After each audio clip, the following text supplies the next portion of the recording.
So Toyota 1RC. So ito yung ating Toyota 1RC. So baklas na yung kanyang cylinder head.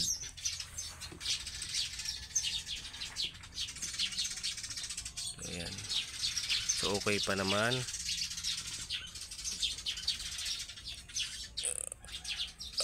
Wala pang kakalog-kalog.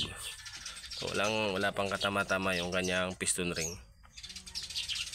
So, ito yung naging tama niya, oh. Kung bakit natin binuksan ay ayan nga, makikita sa piston dito tumama yung tornilyo na nakapasok sa intake manifold. So ayan. So nandito yung kanyang cylinder head.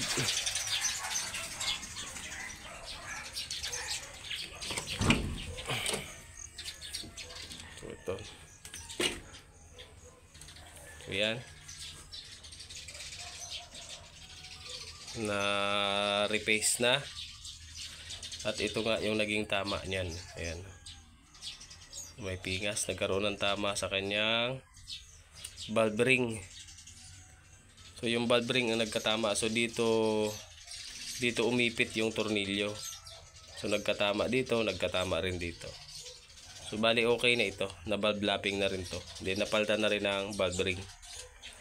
So ikakabit na lang. So inaantay na lang natin yung kanyang cylinder head gasket. So ayan. Ayan. Yung cylinder head gasket na luma.